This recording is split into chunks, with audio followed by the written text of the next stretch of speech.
एक बहुत सुंदर गीत गढ़ा है आपने, हम हार नहीं मानेंगे। अगर जिसकी कलम है वही अपनी आवाज में हमें सुना पाए वो, क्योंकि वो बात ही अलग हो जाती है। ये बहुत ही प्रेरणादायक है। जी, ये मैंने लिखा था और A.R. रहमान जी और मैंने साथ में आकर इसको किया। और यही है कि देखिए,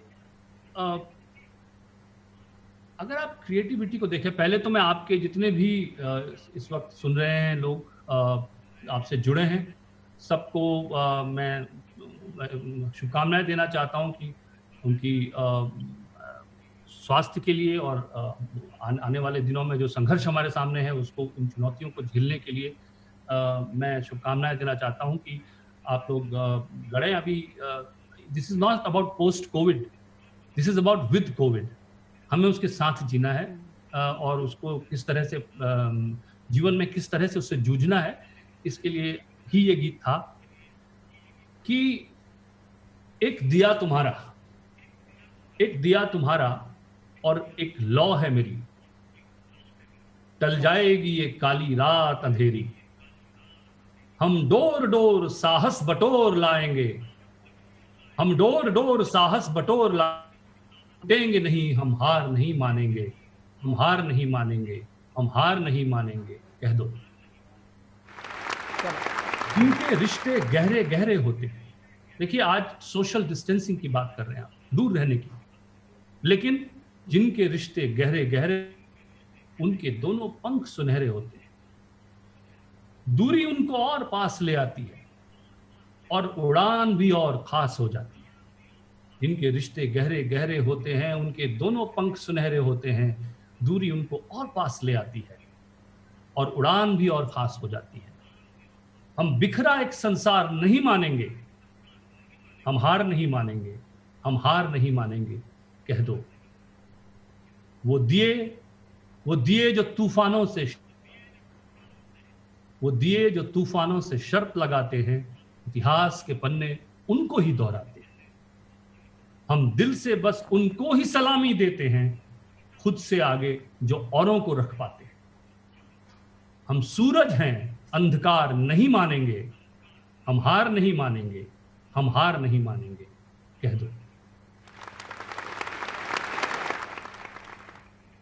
हम सूरज हैं, अंधकार नहीं मानेंगे। वाह, बहुत बहुत सुंदर, बहुत सुंदर प्रसून जी। मुझे लगता है कि ये जब गीत की शक्ल में भी लोगों के बीच जब वो गुनगुनाना शुरू करेंगे, बहुत एक अंदर की मजबूती भी उतनी जरूरी हो जाती है। जब लॉकडाउन में आप खुद ही अंदर बंधे हुए हैं तो आपका अंतर मन जुड़ा होना चाहिए बाकी की दुनिया से। लेकिन एक और बहुत अच्छी सोच थी जो आपकी मैंने देखी कि सोशल मीडिया पर आपने लोगों से शेयर भी किया था। 3 शब्द जिसमें आप माहिर हैं कि कम से कम शब्दों में आप लोगों को समझा देते हैं। तिरस्कार नहीं, तिलक। आपका ये समझाना, क्या सोच थी इसके पीछे? किस चीज ने आपको व्यथित किया था? ये मुझे लगता है कि मुझे बड़ा अफसोस होता है ये सोचकर कि जो लोग निस्वार्थ भाव से अपना कर्म करते हैं, उन लोगों को हम नमन करने की जगह यदि हम उनसे लड़ें या उनसे कोऑपरेट नहीं करें, तो ये भावना मुझे समझ में नहीं आती। क्योंकि सबके अपने परिवार हैं। देखिए, हमें ये सोचना होगा कि जिसे हम डॉक्टर कहते हैं, जिसे हम नर्स कहते हैं, जिसे हम पुलिसमैन कहते हैं, जो हमारे सर्विस प्रोवाइडर और भी तरह के हमारे जीवन से जुड़े हुए हैं, उन सब के अपने भी परिवार हैं, उनके भी बच्चे हैं, उनका भी बच्चा सुबह कहता होगा, पापा आप क्यों जा रहे हैं, सुना है बाहर बीमारी फैली हुई है। लेकिन उसके बावजूद वो जाते हैं, मास्क लगाकर आपका काम, आपके साथ सहयोग करते हैं। और अगर वो शायद नहीं होते तो हम कल्पना नहीं कर सकते कि जीवन की कि किस तरह का जीवन हमारे सामने होता। और अगर उनके साथ आप कोऑपरेट नहीं करें तो उनका कैसे तिरस्कार कर सकते हैं। इसलिए मैंने उस वक्त अपना एक मैसेज दिया था और मुझे लगा था कि हम सबको कोऑपरेट करना चाहिए, क्योंकि ये एक ऐसी चीज है श्वेता जी कि यहाँ पर दोषारोपण से काम नहीं चलेगा। किसी भी तरह का दोषारोपण उससे काम नहीं चलेगा। किसी भी तरह से इस वक्त हमें एक दूसरे की कलेक्टिव स्ट्रेंथ चाहिए। हम लोगों को जुड़कर लड़ने की जरूरत है, क्योंकि जिस पर जाके पैर ना फटी बिबाई हो क्या जाने पीर पराई वाली स्थिति हो जाती है। जब आपको पता लगता है कि आप किसी ऐसे व्यक्ति के संपर्क में आते हैं जिसने किसी अपने प्रियजन को खोया है या वो बीमारी से जूझ रहा है, तब आप उसकी शिद्दत से उसको महसूस करते हैं।